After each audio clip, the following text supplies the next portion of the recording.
Who?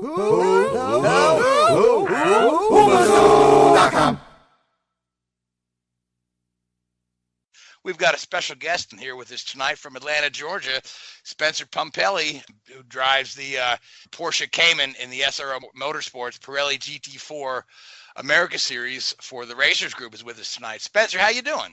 I'm doing great. How are you guys? Oh, wonderful, wonderful. So thanks for coming on the show. Let's briefly let our listeners know who you are. I know that you grew up in a racing family. Your dad used to run the old IMSA Camel GT series, I believe. So you've been around racing your whole life. Have you kind of always wanted to be a race car driver from hanging out with your dad at the track, or is it something that you kind of thought of later? Well, if you think way back to the late 80s and IMSA GTP cars, I mean, there was glamorous cars, a lot of attractive women, exotic locations, downtown Miami, Long Beach and California and all over the East Coast. It was just, as a 13-year-old, if you're around that environment, it's not hard to get that bug to go race, and that's where it started for sure. So, yeah, I kind of always wanted to do that. The path that led me to actually get from there, watching, all the cool 962s and Nissans and Jaguars race, to where I'm racing now, was long and crooked. But I'm here now, and that's kind of really where it all began. All right, well, fantastic. So now we had just mentioned you're a two-time winner at Daytona. Now that's not in the 500, that's in the Rolex 24. And I know you guys thought the Daytona 500 was a pretty long race this past weekend, but the 24 is even longer. Seth, you've been down there to the Daytona, the Rolex 24. Now, Spencer, it's just an amazing atmosphere down there, because you've got literally hundreds of drivers down there, and you've got drivers from every discipline in the world. There are a bunch of IndyCar guys will be in there. You'll have some current and former Formula One guys. A couple of guys will come out of NASCAR and try their hand at the road course there in a sports car. So when you're there for the 24 hours and you've got your breaks and whatnot, is there a sense of camaraderie amongst all those drivers? I mean, do you guys kind of seek out one another and trade stories? Is it a bit like a big reunion? Well, yeah, absolutely. There's a lot of that to it. Unfortunately, last couple of years, I've been finding myself running both the 24 and the Continental Tire Sports Car Challenge, which now this year is the Michelin Pilot Cup. And so that keeps you very busy, because you got to do all the practices and then all the racing. And there hasn't been a ton of time to actually go out and meet some of the guys like Alonso, who's been there recently. But one of the neat things for the fans and for the drivers is we do get to kind of interact with some of the other drivers from other disciplines. In 2011, when I won the race with the Racers Group, I had Andy Lally, who's a good friend, was one of my co-drivers. And we had Wolf Hensler, who was a Porsche factory driver, and a gentleman from Chicago named Steve Berthaud. But we needed a kind of another ringer to come and help us win the race. And Kevin knew Brendan Gaughan, as did Lally, from their time in NASCAR. So Brendan came over and was just absolutely impressive with his road racing skills, and was a big part of our win in 2011. And then I want to say in 2009, Bobby Labonte was driving for TRG in Nextel Cup, I guess it was back then, or maybe it was Sprint Cup. And we got him to come and drive with some of the top Porsche factory drivers. We had Romain Dumont, Emmanuel Collard, myself. And Bobby's pace, his first day in the Porsche at Daytona, was on par with absolutely all those guys who had spent their lives driving those Porsches all over the U.S. So I was really impressed, and it's an opportunity for us to kind of talk to those guys about what they do, learn more about it. And, of course, I'm a Brendan Gaughan fan for life now, and I always try to follow his racing. And, of course, Bobby's not driving anymore, but I would, follow him too. So we feel like we have a connection to everyone when you get to Daytona. Yeah, it is quite an amazing event. So now, as far as the rest of your schedule is concerned, we've talked about you ran the Lamborghini for Magnus Motorsport at the Rolex 24, and you'll be doing a few other endurance races with them this year. The SRO Pirelli GT4 series takes you to some pretty good tracks. I believe you're running at COTA. You're going to run at Virginia. You've got a couple weekends where you're partnered up with the Indy cars and whatnot. I believe you're at Long Beach. Is that correct? Yeah, that's correct. So we go to a bunch of really unique venues that we don't really get a chance to run in sports car racing a lot. St. Pete's one of them. We run with IndyCar there. And then in Long Beach, and that's always one that you watch IndyCar guys drive and hope to get to. And then slowly they've been integrating different sports car series in as a support race. And so I've been fortunate enough to run that event 3 or 4 times. And that's another one coming up. Long Beach is probably the spiritual home of TRG, even if the team's based out of Northern California. The team owner, Kevin Buckler, grew up in that area and really got the bug for racing, watching cars at Long Beach. So that's one of those places where I know he really wants to win this year. And then we have a lot of people that support us out down in the Tampa, St. Pete area. So those will be some fun venues. And then we get to race at Sonoma, which is basically the backyard of the team. So yeah, I'm looking forward to the schedule, the series. VIR is probably the best venue we have in the U.S. Get to run there, and if this Porsche is as good as we think it is, it should be a good season. Should be. Now, speaking of Porsche, you've driven the bulk of your career in Porsches. I've heard you referred to as a Porsche specialist by one of your PR folks, Gail. She called you a Porsche specialist. So, and again, Porsche is one of the storied marks of racing. They've set the bar in sports car racing time and time again. So, I mean, just what to you? You've driven some other type cars out there, but to call yourself a Porsche driver, is that something that you take a lot of pride in?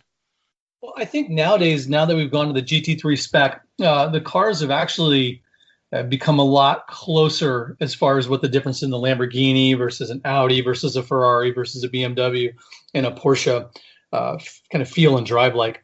But back in, say, 2013, when we were running in the American Le Mans Series with the GTC category, where the cars were definitely rear engine and raw, there was only a handful of guys that were really quick in them, and to be amongst those guys, it was really cool. So I love the mark. I like the cars, but to me, if it's competitive, I like to drive it.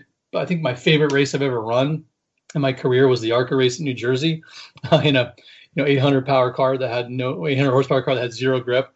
But the Porsche is kind of my wheelhouse. I know them really well, and when I get in them, I just kind of know setup wise what they want. I know exactly how they need to be driven, and so I think that's a big advantage, and it helps kind of it helps me exploit the car and kind of take advantage of what it can do more so than some of the other makes. All right, now Seth, you've got a question. I know, Seth, you and I were discussing the overall health of sports car racing, and you had some comments and questions on that. Yes, I did. As far as sports car racing is concerned, my understanding is Jim France had a lot of help in saving sports car racing, at least here in North America. And now he is heading NASCAR. Spencer, how much did he do for sports car racing? And now that he's in NASCAR, how much do you think his leadership experience in IMSA and sports cars will apply there?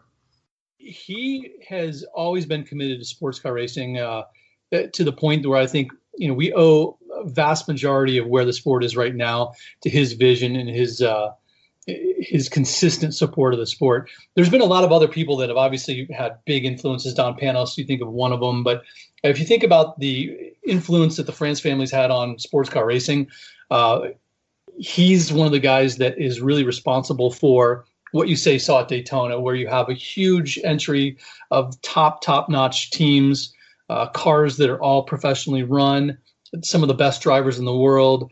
And you think about the class I was in, GTD, there was 23 cars, and I would say 21 of them really had a legitimate shot to win. So that type of environment that they've created, especially when you think about where it came from 20 years ago, where it was kind of a hodgepodge of different ideas and teams and cars and philosophies, he's done a fantastic job. He's had great help. I think he's attracted good people, and I think everything that he's done is going to help wherever he goes. And NASCAR obviously is near and dear to him as well. I hope he doesn't lose focus on what we're doing, because I think he's still a big part of IMSA and sports car racing. But I think if NASCAR is going to kind of move in the future, he's probably one of the guys that can help kind of lead it to new leadership and take the reins and go forward. And speaking of venues as well, something NASCAR did last year, they ran their first Roval race, as they called it, at Charlotte. And there was a lot of talk in the off season of possibly IMSA running that course sometime in the near future. Would that be something you're interested in doing? I think the Rovals have historically been tough for IMSA, with the exception of Daytona. And one of the reasons is it's difficult to attract fans in some of those markets. Now, I don't know how well sports car racing would play in Charlotte, but I do know that even if we had a huge crowd in sports car terms, the place would still kind of look empty when we got there. So it's one of those things where we've historically stayed away from them. It might be worth a try, but you know what? If we're going to try something new, I'd say let's go to an oval. Let's see what that Lamborghini can do at Richmond. Let's see what a Porsche GT4 does at Bristol. I mean, if we're going to mix it up, let's do that. And speaking of trying something different, I know you said you ran the ARCA car at New Jersey Motorsports Park a few years ago. And with having the connections to Brendan Gaughan and Bobby Labonte, have you ever considered essentially being a road course ringer in NASCAR, running one of the road course races, whether it's in the Cup Series or the Xfinity Series, like how Andy Lally has done recently?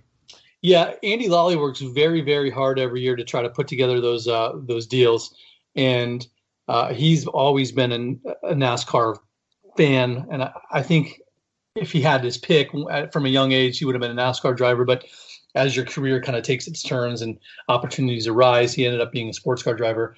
I would also love to be a NASCAR driver. I'd love to do some ovals. I'd love to do more road courses, but I think at my age, which is now 44, there's so many younger kids that probably have bigger futures and will get some of those investment dollars their way. I think it'd be an uphill battle. And to be honest, I've got my hands pretty full running, the series that I race in sports cars and doing some of the coaching I do. So as much fun as I had in that ARCA race, nothing really came of it. I tried to find my way into a couple Xfinity races and some Spring Cup back then, but it just didn't pan out. So I'm here and I'm ready to go, but at the same time, I'm not holding my breath. Now, have you ever had the opportunity to, while you've been running the sports cars, to in a testing situation or a racing situation, hop in and run one of the prototype cars?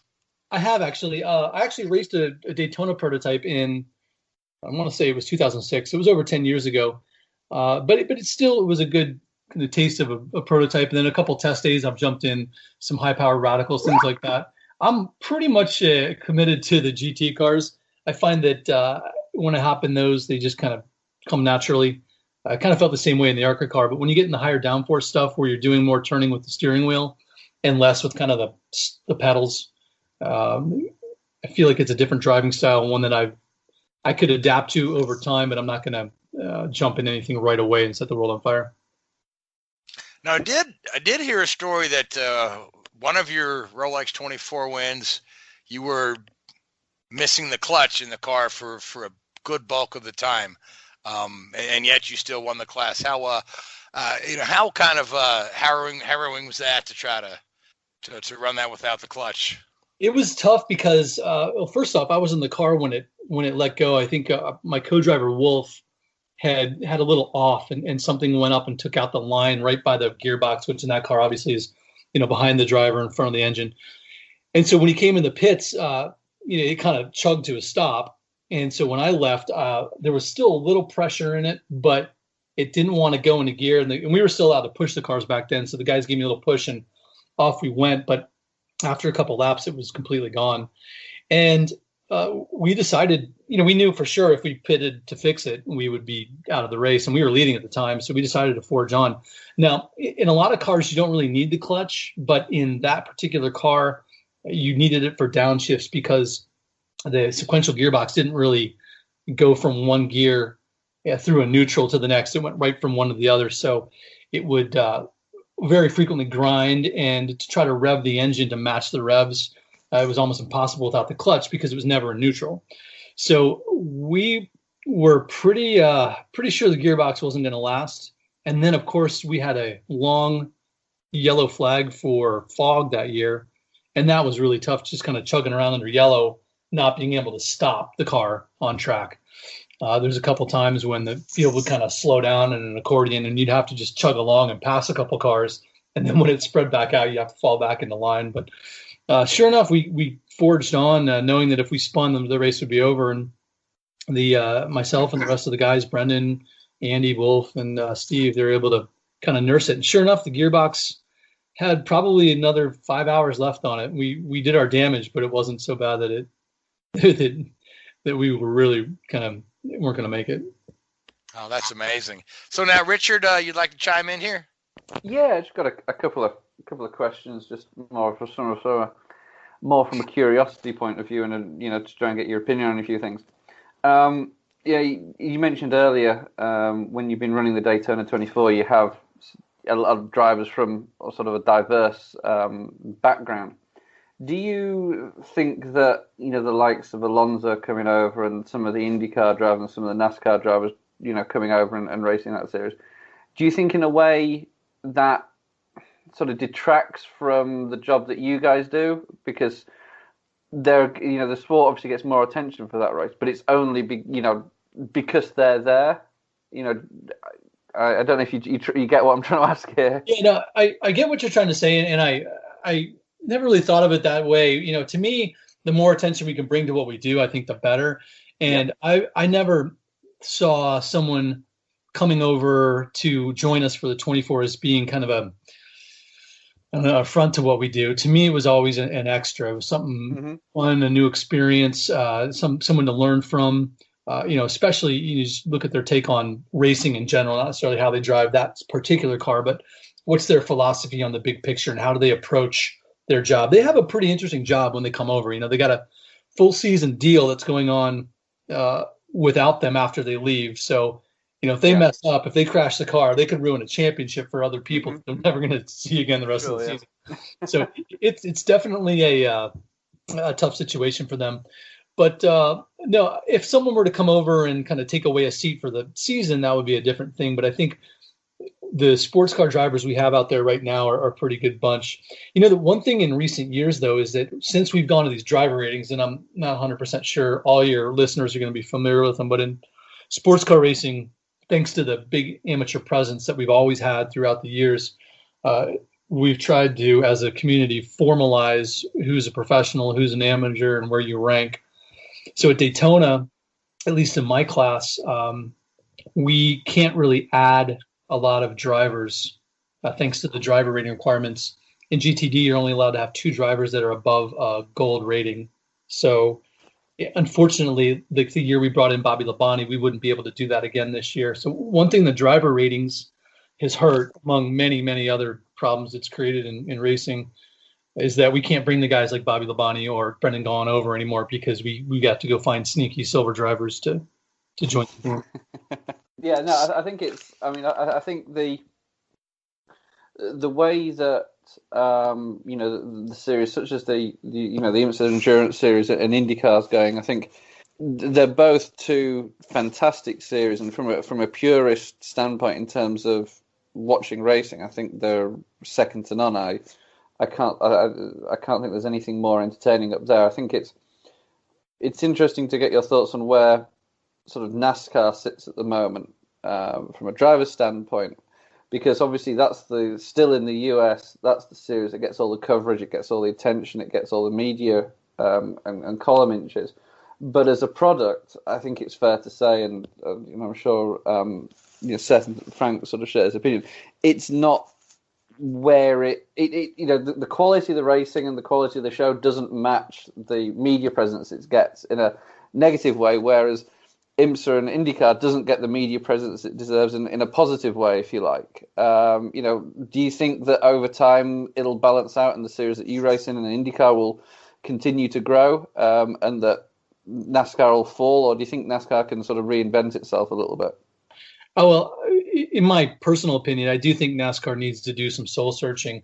I think as a product, a lot of road racers when I first started racing would poo-poo it, and I've always been a huge fan.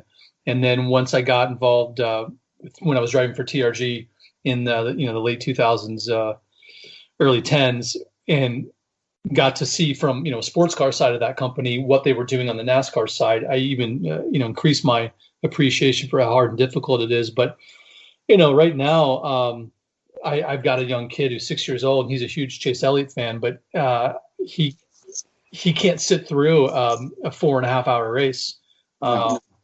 he can't sit through a long single file parade for hours and hours. It doesn't really mean anything till the end. I do think they need to find a way to, without using gimmicks, make it more competitive and make it more compact. Why those races need to take as long as they're currently taking, I have no idea. I think they could do it all in a 2-hour show. For example, we had 4 cars wreck at Daytona last week, and for some reason we're under red flag for half an hour. We wrecked 4 cars in sports car racing. I think it takes a long time when it's 5 laps under yellow, and here we are half an hour sitting there waiting. And then, I understand having, the 600 being a long race. I understand having Daytona being a long race, but the average race doesn't need to last as long. And I think there's other issues too. Now, I think sports car racing, though, as we've seen, is more gentleman driven. So in order for sports car racing to be successful, we need to have a healthy paddock. Whereas in order for NASCAR to be successful, they need to have a healthy fan base. I think there are 2 different challenges. And I think those things are going to be on 2 different cycles always as the economy kind of comes and goes and people make investments. For sports car racing, I think we're doing really well now that the economy is good, but I hope we have the ability to adjust quickly when suddenly $3.5 million, $4 million GTD budgets aren't going to match with a shrinking economy. So to answer the question, I don't have a really good answer. But and then IndyCar, I watch as a fan, mostly the 500, but I see huge potential there as the racing is fantastic. Indy never fails to disappoint, and they've got great racing throughout the season, and it's compelling stories behind it. I have no idea where that's going to go either, but that's my take on everything. I haven't, it's a great question. I can't answer it. Yeah, I'm sure the marketing people with all 3 series probably can't answer it either. It's a difficult one, isn't it? But you raised the point there when you've worked with the NASCAR guys and been close to there. I think one of the issues it has is that the driving standards are actually massively underrated. Everybody sits there and thinks, oh, these guys just turn left all the time, but there is a huge skill to it. And, I was lucky enough to work with some pretty good drivers through that time. In fact, Brendan Gaughan, I worked with him a little bit on and off for a couple of years. And, the talent levels of these guys are huge, but they don't really get the respect and the sort of, these guys are really, really good drivers. They're not just a face or a PR tool. These are damn good drivers, these guys. Well, they have always been, in my opinion, some of the best in the world. And that's why I think when you see guys doing crossovers and going really fast, Jeff Gordon, I'm sure, could have raced anything. Tony Stewart was one of those once in 20-year talents that come along. There's a bunch of them over there that could have been successful anywhere they decided to go, but happened to find their path to NASCAR. That's definitely the case. I hope that continues. As I watch NASCAR, I don't know if I'm right about this, but the outside observation seems to be it's going to more of a series where the funding takes precedent as far as what you need to get into the seat. Now, that's not to say that it hasn't always been the case part of the way in every racing series since racing started, but it seems to me that lately the stars we have seem to have come out of nowhere 3 years ago, and I don't see them the same gritty guys that cut their teeth on the short tracks that we had when the last generation got up to fame and fortune in NASCAR. Is that matter? I don't know. I see that and am I right? I don't know either, but that's just kind of the impression I get from the outside. Now, my question, NASCAR, since we're on that topic, NASCAR has said nothing is off the table as far as trying to build their fan base back up. One of their questions to the fan council this past weekend was, would you want to see a NASCAR race on a street course?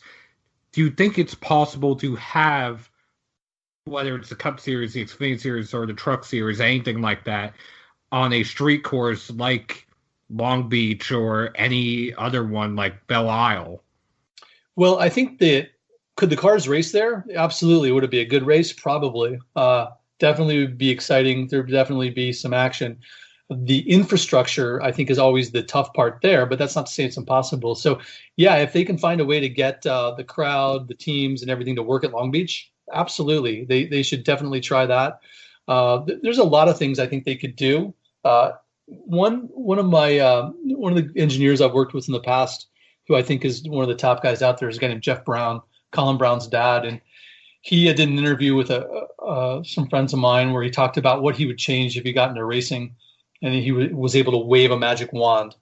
And one thing he said was he would reduce the downforce across the board in every series by 50%, probably better yet 70%. And I think if NASCAR could get rid of the aero packages that cause a lot of the racing to not be as good, and we could just get rid of a lot of that side force and let the cars kind of work on their tire and their suspension, that might help make the racing better. But as far as attracting a fan base, there's a lot of potential out there. The biggest thing is I think you've got to stay away from gimmicks. You got to go with, hard work, putting the series together, making sure that the races are compelling because they're good races and because we want to see an outcome that happens on the track, not before everyone gets there.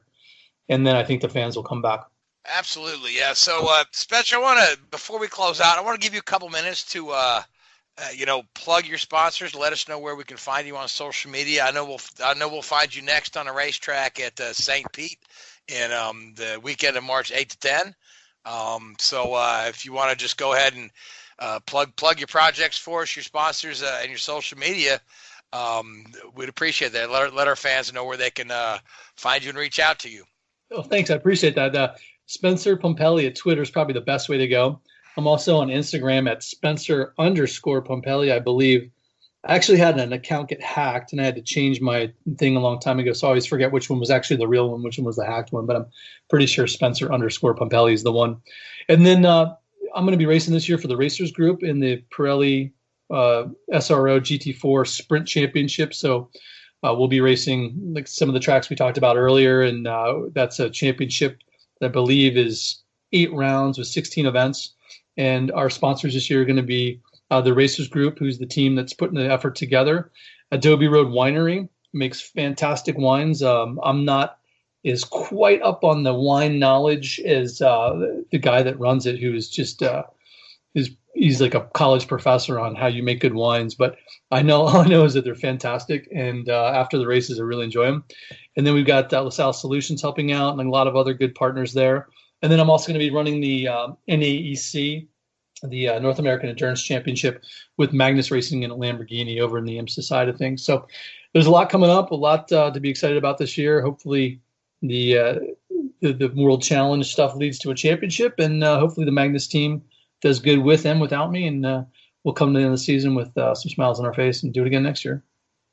All right. Well, we wish you the best of luck in your 2019 season, and we'll follow you. We'll keep up with you, and maybe at the end of the season, you can come on here and talk about winning that championship. So, yeah. So we do all right. So listen, go ahead, sir.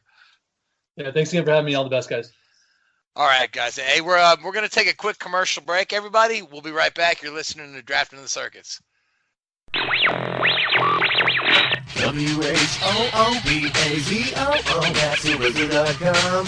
Enter website, enter website, enter website, enter website.